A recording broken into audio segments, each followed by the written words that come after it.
Yes. तो आज हम कर रहे हैं फॉर्म से रिलेटेड क्वेश्चंस, है ना। पूरे पास्ट एग्जाम से क्वेश्चंस, आरटीपी, स्टडी मटेरियल, सारे क्वेश्चंस यहाँ पर कवर है। राइट, चलो पहला एंड फॉर्म, और साथ साथ में एएमटी भी यहाँ पर कवर हो जाएगा, अल्टरनेट मिनिमम टैक्स, वो कंसेप्ट भी यहाँ पर पूरा कवर हो जाएगा। यस, देखो, X Y Z limited a firm consist of 4 partners, namely X Y Z और ए, 4 पार्टनर हैं।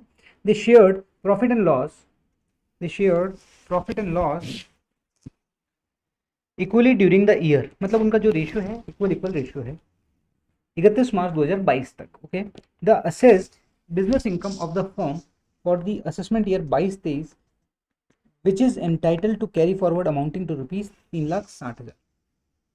The assessee the assessed business loss, sorry, assessed business loss of the firm जो है वो कितना है, 3,60,000 का बिजनेस लॉस है। Okay, a new deed of partnership execute हुई है 1 अप्रैल 2022 को।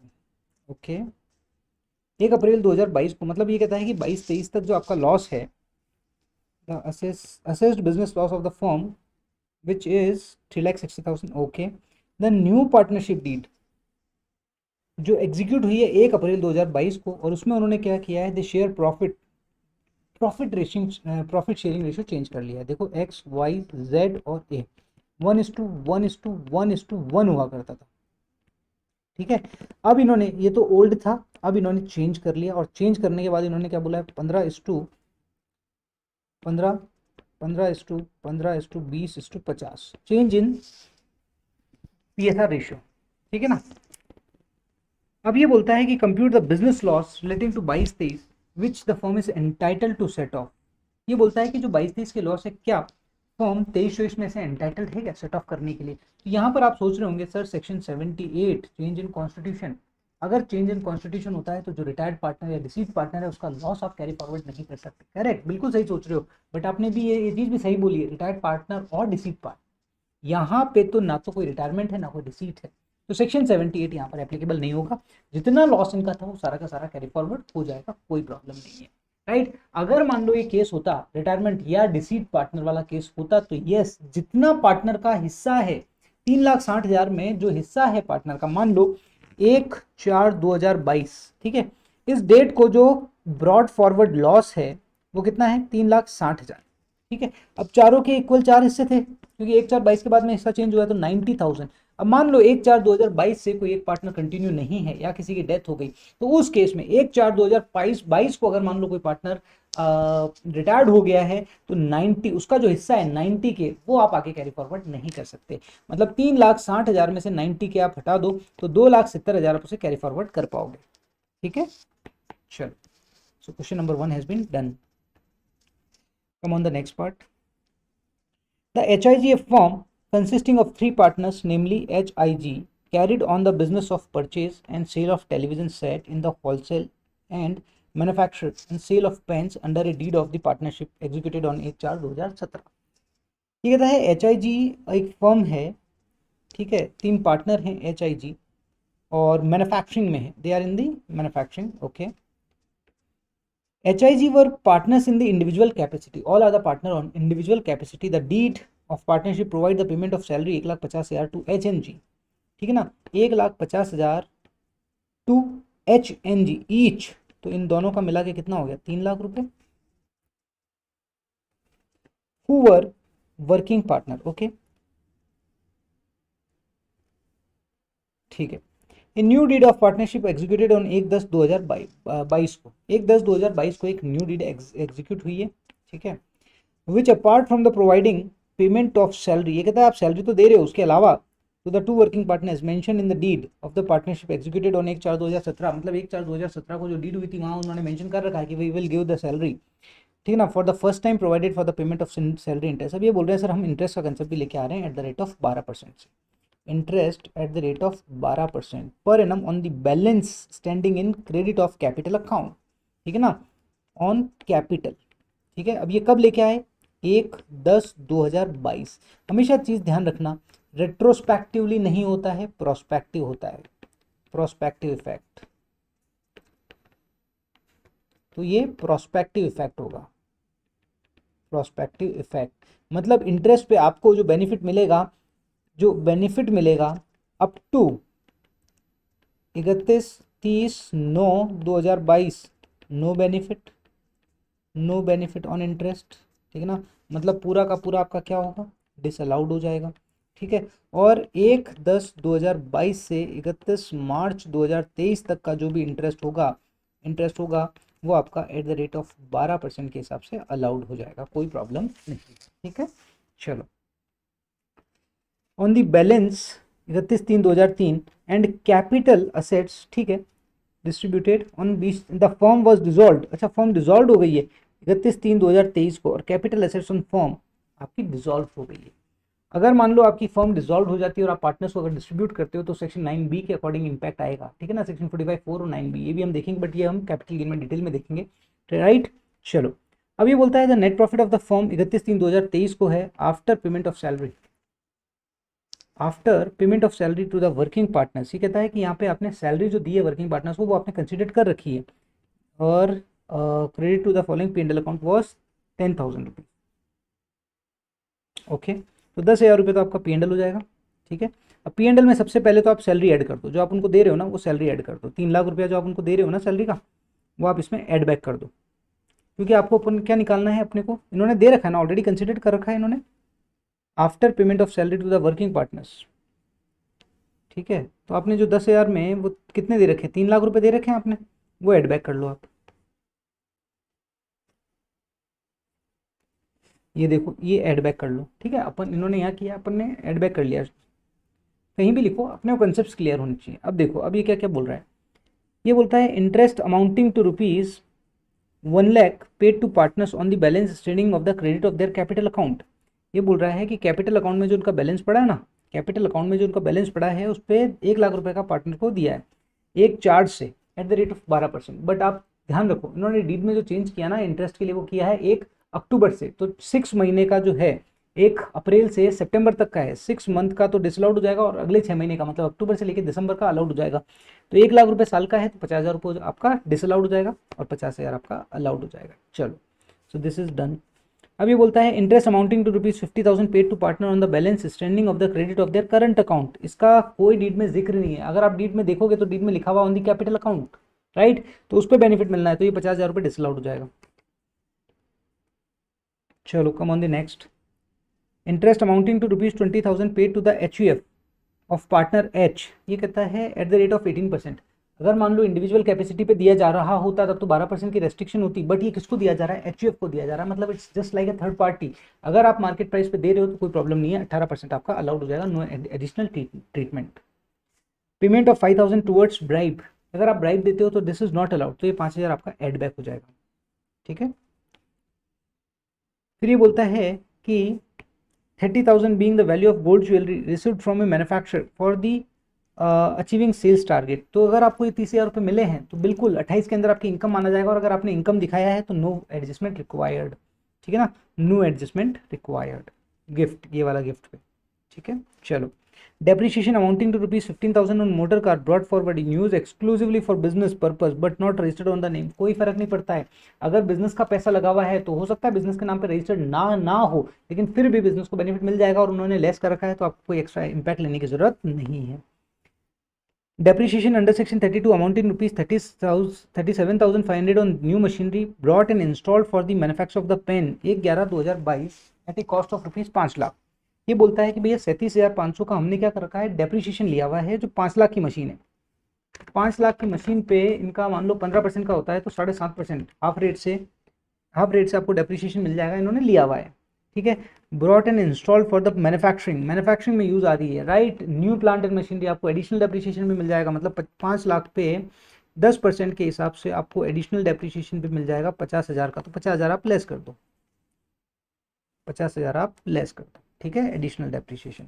चलो, फिर ये बोलता है कि interest amounting ₹25,000 received from bank on FD, ये भी आप लेस कर दो क्योंकि ये आपका IFOS में जाएगा, यहाँ टैक्सेबल नहीं होगा, ये IFOS में आ जाएगा, ठीक है। तो सारे एडजस्टमेंट हमने यहाँ पर ले लिए हैं, ठीक है। तो हमारे पास देखो सारे, और कोई है क्या, नहीं, देख लेते हैं। चलो, फॉलोइंग इन्फॉर्मेशन और गिवन है, क्लोजिंग स्टॉक वैल्यूड है 60,000 रुपये as per the method of the lower of cost or market value of the closing stock is 65,000 रुपये। तो बिल्कुल सही है ना, लोअर और मार्केट वैल्यू विच एवर उस पर लेते हैं, एफएमवी और cost which ever is lower.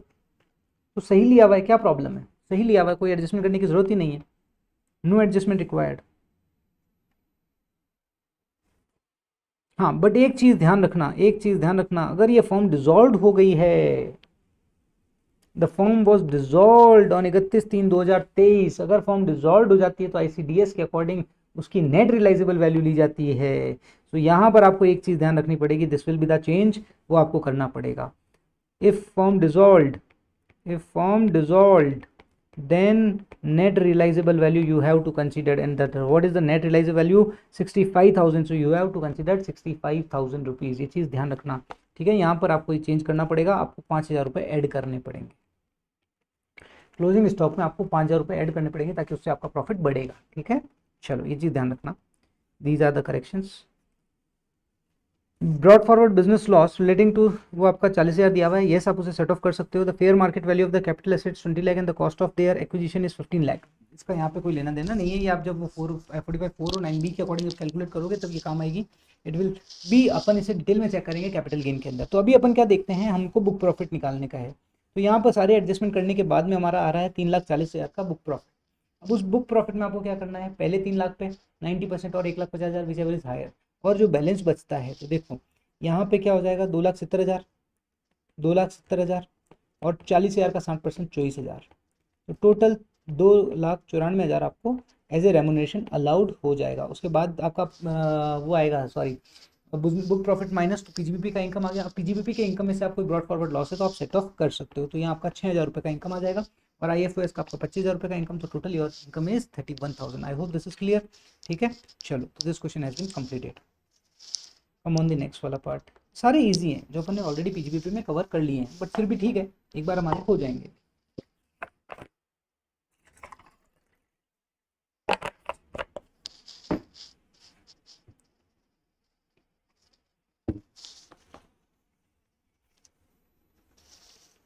ये बोलता है HSP, a partnership firm engaged in the business of running heritage hotel approved by the competent authority furnishes the following information। ये कहता है कि एक पार्टनरशिप फर्म में engage in the business of heritage hotel, heritage hotel का उनका एक business है, उसमें है ये, ठीक बात है। अब इनका आपको P&L अकाउंट दिया हुआ है 200 लाख रुपए, P&L अकाउंट कितना दिया हुआ है 200 लैक्स, ठीक है। Was arrived after the charge of the following, ठीक है, ओके। अब 200 लाख का प्रॉफिट है तो आप 200 लाख का प्रॉफिट ले लो, ठीक है। अब इसमें जो भी इनके एडजस्टमेंट है उसका इफेक्ट ले लेंगे। Depreciation the hotel building having WDV on 1/4 500 lakh रुपए है, was charge by treating same as plant and machinery. अच्छा, मतलब ये क्या बोल रहे हैं कि इन्होंने डेप्रिसिएशन होटल जो 200 लाख रुपए का P&L है ना, उसमें उन्होंने क्या किया है, डेप्रिसिएशन चार्ज कर लिया है, कितना, 200 पे 15%, 30 करोड़ का, 30 लाख का इन्होंने डेप्रिसिएशन चार्ज किया है। तो एड बैक कर लो, क्यों एड बैक कर लो, प्लांट एंड मशीनरी थोड़ी है, 10% से बेनिफिट मिलेगा, राइट। सॉरी मैंने कैलकुलेशन गलत कर दी, 200 लाख नहीं 500 लाख, 500 लाख का 15% कितना होता है 75, तो 75 लाख, ये देखो 500 लाख की एसेट्स है, उस पर 15% 75 इन्होंने लेस कर रखा है, तो 75 आप एड बैक कर लो और 10% के हिसाब से आप लेस कर दो, मतलब 50, तो ये 10% डेप्रिसिएशन आप लेस कर दो, ठीक है। तो ये एडजस्टमेंट आपने यहाँ पे ले लिया। अब ये बोलता है कि excess of 1 lakh incurred for family planning amongst the employees. अच्छा, this is a partnership form, तो एक चीज़ ध्यान रखना, पार्टनरशिप फॉर्म के केस में कभी भी फैमिली प्लानिंग एक्सपेंडिचर अलाउड नहीं होते हैं, वो सिर्फ और सिर्फ कंपनी को अलाउड होते हैं। तो ये जो 1 लाख इन्होंने अलाउड कर लिए हैं वो एड बैक कर लो, ठीक है। Payment of 50,000 advertisement published in a souvenir, Bharatiya Janata party के आपने उसमें 50,000, एडवर्टाइजमेंट का खर्चा अलाउड होता ही नहीं है, और ना इनको कोई 80GC के अंदर बेनिफिट मिलेगा, सिर्फ और सिर्फ कंपनी को 80GB में बेनिफिट मिल जाता है, बिकॉज वो कंपनीज एक्ट के अकॉर्डिंग अलाउड है। Compensation of 1 lakh paid to the supplier of the automatic kitchen appliances because of the termination of contract, this is okay, कोई इशू नहीं है, आपको कंपनसेशन बिजनेस के लिए आप देना पड़ेगा तो दोगे ही दोगे, कोई इशू ही नहीं है। Wines and liquor imported 20 lakh रुपए की and were available in the stock 5 lakh were confiscated by the government, ये कहता है वो राइट ऑफ कर दिया गया है। अच्छा, ये बोलता है कि 5 लाख रुपए का हमारा जो लीकर था, स्टॉक था, उसे कॉन्फिस्केट कर लिया, जब्त कर लिया गया, that is stock loss, allowed है, कोई इशू नहीं है, और आपने अगर P&L अकाउंट में दिखा रखा है तो कोई प्रॉब्लम नहीं है। ये है डॉक्टर कुरैशी का जो केस लो है उसके बेसिस पे, कुरैशी का जो केस लो है उसके बेसिस पे यहाँ पर बोल दिया गया है कि अगर आपका कोई स्टॉक लॉस जब्त कर लिया जाता है तो यस, कॉन्फिस्केट कर लिया जाता है तो वो आपको अलाउड हो जाएगा। Expenses of 20 lakh incurred on the replacement of the carpet in the floor lounge और बार, ठीक है, these are the revenue nature का एक्सपेंडिचर अलाउड हो जाएगा, कोई प्रॉब्लम नहीं। ये बोलता है amount paid to the underworld 15 lakh रुपए, अगर आपने अंडरवर्ल्ड को पेमेंट किया 15 लाख रुपए का, सर दिस इज ब्राइब, एक प्रकार से इलीगल एक्सपेंडिचर है, आपको एड बैक करना पड़ेगा, ठीक है ना, एड बैक करो, 15 लाख का खर्चा आपको अलाउड नहीं होगा, ठीक है, चलो रिश्वत दे रहे हो आप हैं, हाँ। Amount of 4 lakh equal to 5,000 pound was remitted and paid to travel agent of UK for booking of international tourist, ठीक है, tax at source not deducted. ये कहता है कि आपने 4 लाख रुपए का खर्चा किया है, मतलब 5,000 पॉन्ड में 4 लाख रुपए का खर्चा आपने किया है, बट आपने उस पर टीडीएस नहीं काटा, तो पूरा का पूरा खर्चा आपका डिसअलाउड हो जाएगा, तो 4 लाख आप क्या कर दो, एड बैक कर लो, एड बैक कर लो, ठीक है, चलो। ये बोलता है amount of 40,000 was paid in cash to the supplier for vegetables milk egg because of the suspension, बिल्कुल आप कर सकते हो, यहाँ कोई इशू नहीं है, अगर आपने 40,000 का खर्चा किया है ना सप्लायर को, जो एग्रीकल्चर प्रोड्यूसर्स है, मिल्क प्रोडक्ट्स है, ये सब आप उसके लिए कर सकते हो, कोई प्रॉब्लम नहीं है। वैसे भी यहाँ पे बैंकिंग ऑपरेशन नहीं हो पा रहे थे बिकॉज ऑफ द स्ट्राइक, तो yes allowed. Amount of ₹5 lakh right of in the year 18-19, ये कहता है कि 5 लाख के राइट ऑफ कर दिए हैं as recoverable from a travel agent, an amount of 2 lakh auto, अच्छा, मतलब आपने पहले 5 लाख रुपए राइट ऑफ कर दिए थे, राइट ऑफ कर दिए थे जो आपको रिकवरेबल नहीं थे ट्रेवल एजेंट से, ठीक है, मतलब it's your business income, but उसमें से 2 लाख की रिकवरी हो गई है, तो आपने एंड क्रेडिटेड टू रिजर्व, नहीं नहीं नहीं नहीं, रिजर्व में नहीं ले गए, आपको पीएनएल में ऐड करना पड़ेगा, 2 लाख रुपए आपको पीएनएल में ऐड करने पड़ेंगे, ठीक है ना, तो आपका ये पूरा कंप्लीट हो चुका है, इस तरीके से आपका आराम से निकल गया, मतलब कुछ भी नहीं, बहुत आसान क्वेश्चन है। चलो अगले क्वेश्चन पे आते हैं, 7th।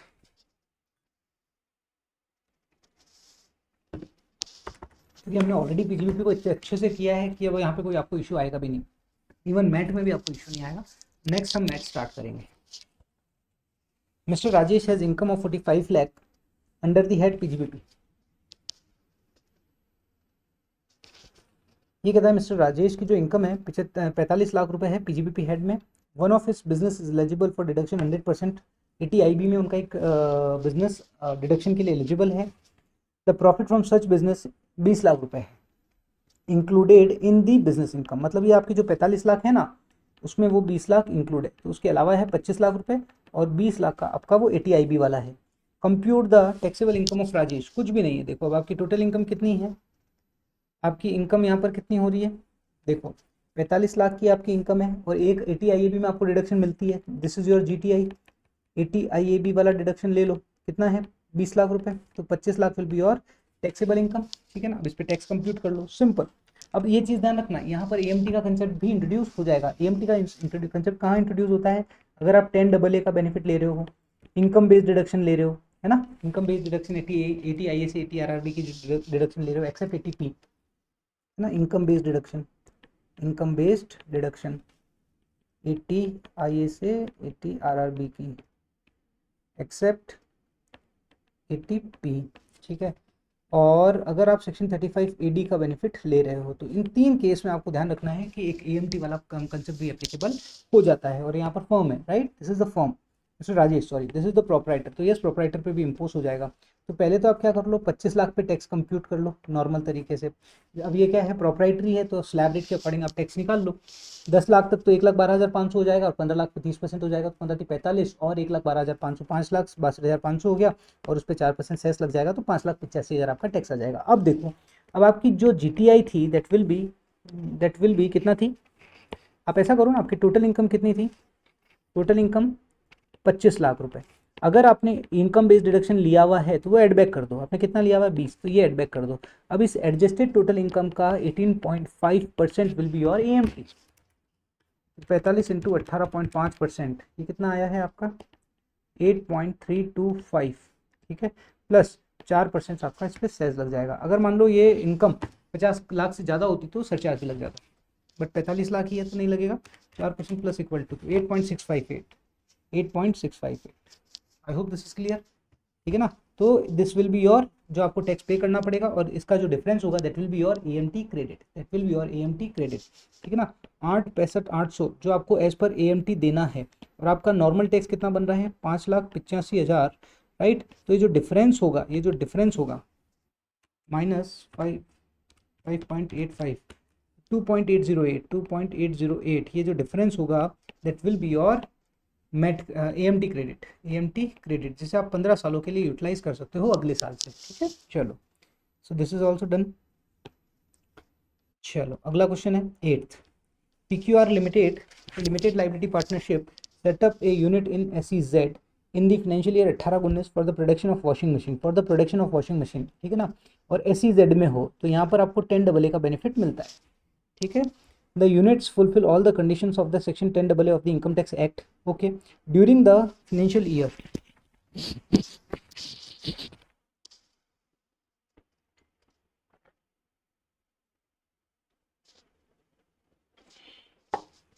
During the financial year 21-22, it has also set up a warehousing facility in the Tamil Nadu for storage of the agriculture produce. यहाँ पर आपको सेक्शन 35AD का बेनिफिट भी मिल जाएगा फॉर एग्रीकल्चर प्रोड्यूस के लिए। It fulfils all the conditions of section 35AD। Capital expenditure in respect of warehouse 75 lakh रुपए, including the cost of land 10 lakh रुपए। तो यहाँ आपका एलिजिबल कितना है, 65 लाख रुपए, this is eligible. The warehouse become operational with effect from 1 April 2022 and the expenditure है 75 लाख विच capitalise, ठीक है। तो यहाँ पे कोई आपको प्रॉब्लम नहीं है, ठीक है ना। 35AD का बेनिफिट भी मिल रहा है और 10AA का बेनिफिट भी आपको यहाँ पर मिल रहा है। तो प्रॉफिट फ्रॉम SEZ आपको गिवन है, एक्सपोर्ट आपको यहाँ पर गिवन है, डोमेस्टिक आपको सेल्स गिवन है और प्रॉफिट फ्रॉम ऑपरेशन आपको यहाँ पर गिवन है। ये बोलता है कंप्यूट इनकम टैक्स, ठीक है। देखो अब यहाँ पर आपको अगर सबसे पहले 10AA का डिडक्शन कितना मिलेगा वो मैं बताता हूँ आपको। आपका टोटल प्रॉफिट ये रहा 40 लाख और डोमेस्टिक सेल और ये आपकी आ गई 100, ठीक है ना, अपॉन 100 तो, और आपकी एक्सपोर्ट सेल है 80, तो 32 लाख रुपए आपका 10AA में एलिजिबल हो जाएगा। अब आपका ईयर कौन सा है, बिजनेस सेटअप कब किया आपने, 2018-19 में है, तो 19, 20, 21, 21, 22, 22, 23, 23, 24, मतलब आपको 100% अलाउड हो जाएगा, ठीक है ना। 100% आपको अलाउड हो जाएगा, तो 32 लाख तो आपका ये हो गया। अब आपका देखो प्रॉफिट फ्रॉम ऑपरेशन कितना है, 105 लाख, 105 लाख। अब यहाँ पर अगर आप देखोगे profit from operation before AD, हाँ यहाँ पर अब आपको 35AD का बेनिफिट दें तो वो कितना आता है, 65 लैक्स, 65 लाख का बेनिफिट आपको मिल जाएगा। तो 40 लाख विल भी क्या हो जाएगा आपके लिए, टैक्सेबल हो जाएगा। तो 32 लाख और 40 लाख, ठीक है ना। ये आ गया आपका 72 लाख, 72 लाख, ये आ गया आपका GTI। अब इस GTI में से ATC से ATU की डिडक्शन तो नहीं है, बट 10AA का डिडक्शन आप यहाँ पर लेस कर दोगे, वो कितना है 32 लाख। तो 40 लाख पे आपको नॉर्मल इनकम टैक्स से कैलकुलेट करना है।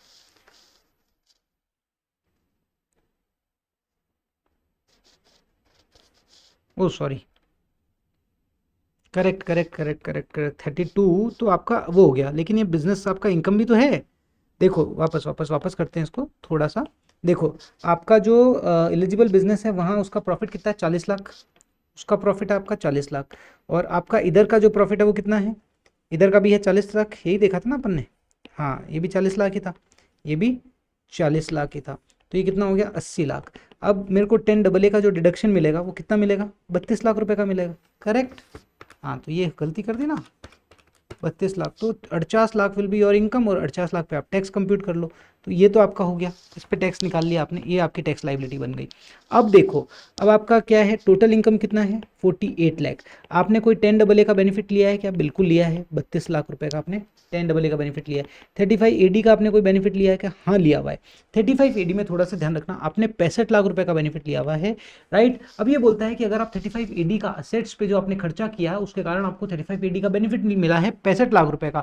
अगर आपको 35AD का बेनिफिट नहीं मिलता तो इस असेट्स पे आपको डेप्रिसिएशन का बेनिफिट मिलता है, ये सुन लो। हाँ सर, तो अब देखो आपने खरीदी कब थी असेट्स, वो देखो आप,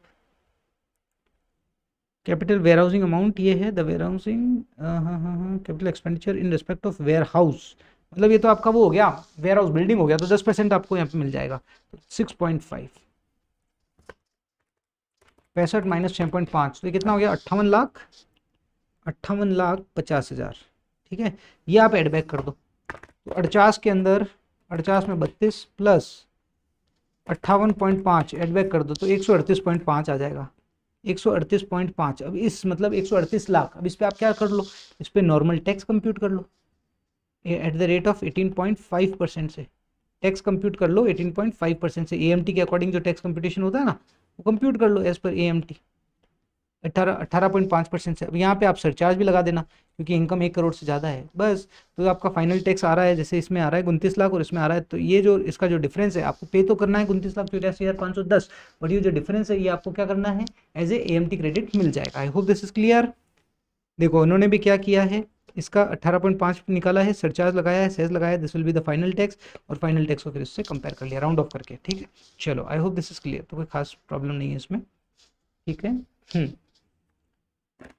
अब आ जाओ, Messrs.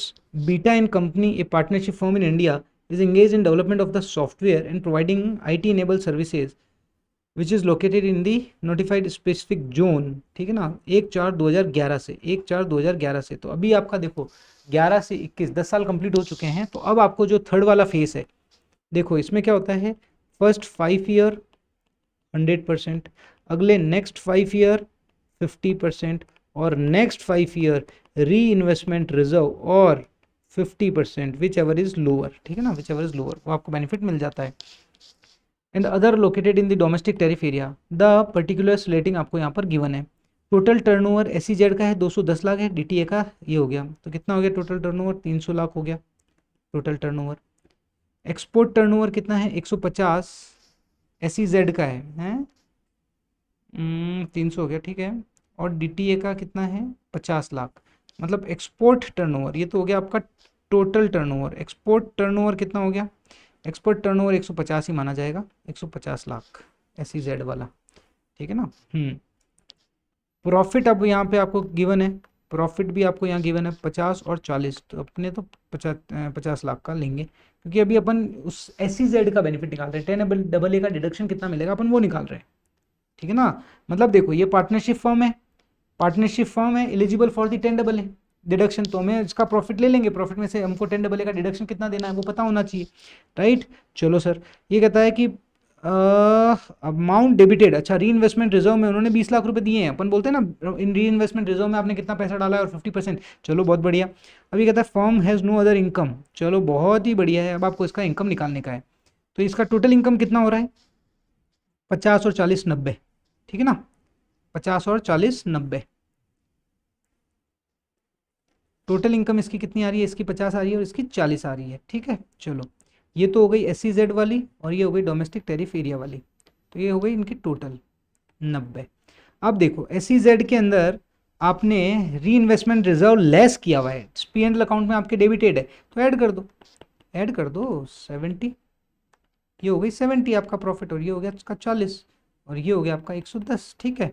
अब देखो अब ये क्या बोल रहा है, इसके अलावा और कुछ भी नहीं है, नहीं, बस अब आपको एलिजिबल डिडक्शन निकालनी है, 10AA का आपको डिडक्शन कितना मिलेगा, बस आपको ये निकालना है, 10AA का डिडक्शन कितना मिलेगा। तो 10AA का डिडक्शन जो मिलेगा, आपका जो प्रॉफिट है कितना है 70, ठीक है 70 है, और टोटल प्रॉफिट कितना है इसका, सॉरी एक्सपोर्ट टर्नओवर कितना है 210 SEZ में है, 210 है, और एक्सपोर्ट टर्नओवर 150 है, 150, देखो 210 और एक्सपोर्ट टर्नओवर SEZ का 150, तो सिंपल है, तो सिंपल है, बहुत सिंपल है। तो आपका अपने को क्या निकालना है, 70/210 इंटू 150, 70/210 इंटू 150, तो 50 का आपको क्या मिल जाएगा, बेनिफिट मिल जाएगा। यहाँ पे आप 50 लेस कर दो, 10AA का जो डिडक्शन है वो कितना है, हाँ इक्वल टू 50, तो ये तो हो गया 50% के हिसाब से, ठीक है ना। ये तो हम सॉरी एक्सपोर्ट प्रॉफिट निकला है ये तो, अभी रुको रुको रुको रुको, 10AA में अपन ने ये क्या निकाला है, अभी इधर आओ देखो आप, 10AA में अपन अभी क्या निकालते हैं, हमेशा एक्सपोर्ट प्रॉफिट निकालते हैं, एक्सपोर्ट प्रॉफिट, वो कैसे निकालते हैं, वो निकालते हैं total profit upon total sales into export sales, तो हमारा एक्सपोर्ट प्रॉफिट आ गया 50, ठीक है। अब मुझे 10AA का बेनिफिट कितना मिलेगा, उसके लिए आप एक चीज़ ध्यान रखो, री इन्वेस्टमेंट रिजर्व में आपने कितना डाला था, और 50% ऑफ एक्सपोर्ट प्रॉफिट, री इन्वेस्ट रिजर्व में आपने डाला था 20, और 50% हो गया आपका यहाँ 25, 50 का 50% 25, विच एवर इज लोअर, तो 20 का आपको बेनिफिट मिल जाएगा, 50 विल बी और टैक्सेबल, ठीक है। और ये आपका 50 40 और ये 90, ये इस तरीके से आपकी यहाँ पर टोटल इनकम कंप्यूट हो जाएगी, right. So I hope this is clear. तो अब इस 90 आपकी जो टोटल इनकम आएगी उस पर आप टैक्स कंप्यूट कर लो, सिंपल सी बात है। और एएमटी का इफेक्ट भी आपको लेना पड़ेगा, वो आप देख लेना है ना, एएमटी का इफेक्ट भी आपको लेना पड़ेगा। देखो इन्होंने क्या किया, 90 पे नॉर्मल टैक्स निकाला है। Beta and company partnership firm तो 30% हो जाएगा इस पर, तो सिंपल है, 90 है, 90 लाख की इनकम है, 90 लाख का 30% के हिसाब से आपने निकाल लिया। अब देखो इन पे एएमटी भी लग जाएगा। तो अपन क्या करते हैं, adjusted total income, adjusted total income में आप देखो कि आपने कोई 10AA का बेनिफिट लिया है का, तो वो ऐड कर दो। यही होता है ना, एडजस्टेड टोटल इनकम निकालनी होती है अपने को। एडजस्टेड टोटल इनकम का 18.5%, तो उसमें टोटल इनकम प्लस 10AA का कोई बेनिफिट लिया है तो ऐड बैक कर दो। इसी तरीके से कोई इनकम बेस्ड डिडक्शन लिया तो वो भी ऐड बैक कर दो, प्लस अगर मान लो आपने 35AD का कोई बेनिफिट लिया तो वो ऐड बैक कर दो, और डेप्रिसिएशन उसमें से लेस कर दो, जो अभी अपन ने ऑलरेडी किया। तो यहाँ पर सिर्फ 10AA है, तो ये आ जाएगा आपका 110, 110 का 18.5%, 110 इंटू 18.5%, तो ये आ गया आपका 20.35, ठीक है, 20.35। अब इस पर सरचार्ज भी लग जाएगा क्योंकि आपका 110 है, 1 करोड़ से ज़्यादा है, 1 करोड़ से ज़्यादा है तो 12% सरचार्ज भी लग जाएगा, 12% सरचार्ज इंटू 12%, तो 2.442 प्लस इक्वल टू 22.792। अब यहाँ पर 4% सेस लग जाएगा, इंटू 4% प्लस इक्वल टू, तो ये फाइनल जो होगा 23.70368, ठीक है ना, 70368। तो दिस विल बी, और आप यहाँ पे डिफरेंस कर लो, जैसे हाँ यहाँ निकाल लो 23.704 और 28, तो यहाँ पर आपको एएमटी नहीं लगेगा, 28.08 नॉर्मल तरीके से आपको टैक्स पे करना पड़ेगा। चलो दिस इज क्लियर।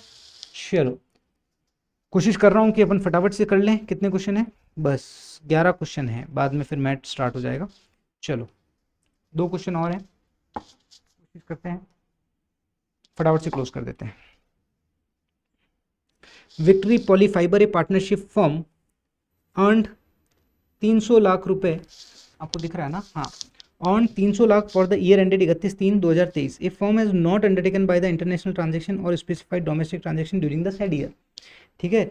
ये कहता है विक्ट्री पॉलीफाइबर से partnership firm earned gross total income of 300 lakh for the 31/3/2023। The firm has not undertaking any international transaction or specified domestic transaction during the year. Okay, partnership firm है ये। Earned gross total income 300 lakh रुपए है। Okay, the firm has not undertaking और specified domestic transaction, ठीक बात है। ये कहता है कि प्रॉफिट है 220 लाख रुपए का, undertaking having a turnover of rupees 80 crore, है ना। ये बोलता है कि 220 लाख का प्रॉफिट हो रहा है 80 करोड़ के टर्नओवर पे, और this is the 5th year, मतलब 100% आपको हो जाएगा। अच्छा, and deduction ATIA of the income tax is available to the extent of 200 lakh रुपए। अच्छा, ATIA में जो आपको डिडक्शन मिलेगा 10AA नहीं है, दिस इज ATIA वाला इनकम बेस्ड डिडक्शन है, वो आपको 200 लाख रुपए तक मिल जाएगा।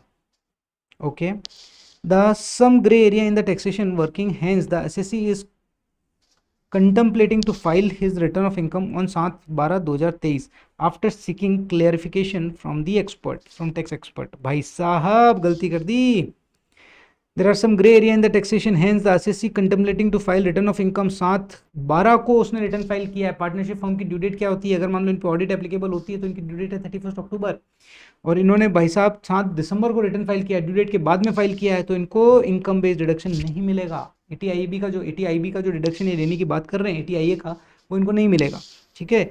SSC ये कहता है advise the SSC firm working out on total income and tax payable where the return filed on 31/10 और when it same filed on 7/12 को। 7/12 को अगर आप रिटर्न फाइल करोगे तो इनकम बेस्ड डिडक्शन नहीं मिलेगी, और अगर आप रिटर्न फाइलिंग की ड्यू डेट के पहले पहले अगर कर देते हो 30 अक्टूबर तक तो आपको बेनिफिट मिल जाएगा, ठीक है ना। तो ऑलवेज एडवाइजेबल तो यही रहेगा कि आप अगर मान लो एम्बिग्यूटी है तो एक बार रिटर्न तो फाइल कर ही दो, रिटर्न तो फाइल कर ही दो, एक ड्यू डेट के पहले पहले उसे रिवाइज कर लेना, जैसे ही आपकी एम्बिग्यूटी रिजॉल्व हो जाए रिवाइज कर लेना, दैट्स इट। तो दिस इज द सजेशन, ठीक है ना, ठीक है, this is the suggestion only. तो अपन ने अपना सजेशन यहाँ पर बता दिया है। तो अब यहाँ पर आप उसकी ठीक है, देखो 300 लाख आपका गिवन है, यहाँ पे 200 लाख का आपको बेनिफिट मिल जाएगा। वही तो उन्होंने बोला है कि अगर आप रिटर्न फाइल करते हो इस डेट को तो क्या होगा, और अगर आप रिटर्न ड्यू डेट के बाद फाइल करते हो तो जस्ट नॉर्मल क्वेश्चन आप कर सकते हो, आराम से हो जाएगा, जस्ट नॉर्मल है, ठीक है। मैं ये नहीं करा रहा हूँ, अभी एक बार समझा देता हूँ, भले आपको डिडक्शन आपको मिल जाएगी तो 100 लाख पे आपका टैक्स लगा लो, AMT भी लगा लो, क्योंकि आपको इनकम बेस्ड डिडक्शन मिल रही है। तो इन दोनों केस को आप देख लो। फिर इसी तरीके से अगर आप रिटर्न फाइल नहीं करते हो, है ना, तो आपको इनकम बेस्ड डिडक्शन नहीं मिल रही है, तो नहीं मिल रही है तो उस हिसाब से आप टैक्स कंप्यूट कर लो, सेकेंड वाला ऑप्शन। 300 लाख पे आपका 30% से टैक्स लग जाएगा, एएमटी एप्लीकेबल होगा ही नहीं। एएमटी तो तब एप्लीकेबल होता है जब आपको 10AA का बेनिफिट मिला हो, या इनकम बेस्ड डिडक्शन आपको मिली हो, या 35AD का बेनिफिट मिला हो, राइट। चलो next question number 11।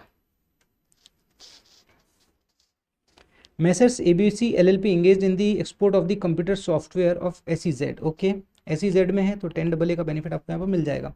Net profit of the firm 250 lakh रुपए है, तो 250 लाख रुपए ले लो। अब देखो डेप्रीशिएशन 20 लाख रुपए ऐड बैक कर दो पूरा का पूरा। रेमुनेशन टू वर्किंग पार्टनर एक बार तो पूरा का पूरा ही ऐड कर दो, बाद में देख लेंगे लिमिट के according. Interest provided on the current account as per partner 15% per annum of 15 lakh, ठीक है। हाँ, payment of remuneration to working partner authorise by partnership deed, however interest is not authorise by deed. Oh, remuneration तो allowed है but interest allowed नहीं है, तो ये पूरा का पूरा 15 लाख आपका डिसअलाउड हो जाएगा, एड बैक कर दो पूरा का पूरा। एडवर्टाइजमेंट इन सवेरियन published by the political party 2 lakh रुपए एड बैक कर दो, आपको इसका कोई बेनिफिट भी नहीं मिलेगा, ठीक है। चलो ये भी हो गया। Depreciation the firm commence is business 1/4/2021, okay. Depreciation allowable as per income tax तो 25 लाख रुपए लेस कर दो, ये भी हो गया आपका। रेमुनरेशन का हमने देख लिया, अभी हम देख ही लेंगे, है ना। Broad forward business loss in depreciation 50 lakh और 30 लाख। बुक प्रॉफिट की कैलकुलेशन में ब्रॉड फॉरवर्ड लॉस लेस नहीं होता है, बट अगर कोई ब्रॉड फॉरवर्ड डेप्रीशिएशन है वो लेस हो जाता है। Broad forward business loss in depreciation, तो डेप्रीशिएशन कितना है 30 लाख रुपए, तो 30 लाख रुपए आप लेस कर दो, ठीक है। टोटल एक्सपोर्ट टर्नओवर इतना है और ये इतना है, ठीक है। चलो अब देखते हैं, तो आपका यहाँ पर ये निकल गया बुक प्रॉफिट। अब बुक प्रॉफिट पे आप कैलकुलेशन कर सकते हो, 432 लाख का बुक प्रॉफिट आया है, तो पहला 3 लाख और बाद में बैलेंस अमाउंट, ठीक है। तो उस तरीके से अगर आप कैलकुलेट करोगे तो this will be the eligible amount 260 lakh रुपए। और आपने कितना पे किया है, रेमुनेशन 200 लाख रुपए का पे किया है, तो आपको अलाउड हो जाएगा, पूरा का पूरा अलाउड हो जाएगा। रिमेनिंग जो बचेगा 232 lakh will be the your profit. अब इस प्रॉफिट में से आपका कोई ब्रॉड फॉरवर्ड लॉस है वो लेस कर दो। ये आपने 50 का ब्रॉड फॉरवर्ड लॉस लेस किया तो 182 आपका जीटीआई बचा है। अब जीटीआई में देखो, अब आप 10AA की डिडक्शन के लिए एलिजिबल हो, है ना, तो अब आपको यहाँ पर 10AA का डिडक्शन अपने को निकालने का है, 10AA का डिडक्शन अपने को यहाँ पे निकालने का है, ठीक है। जीजीसी का तो मिलेगा ही नहीं, मैंने बता ही दिया, ठीक है। अब 10AA का डिडक्शन अपने को यहाँ निकालने का है।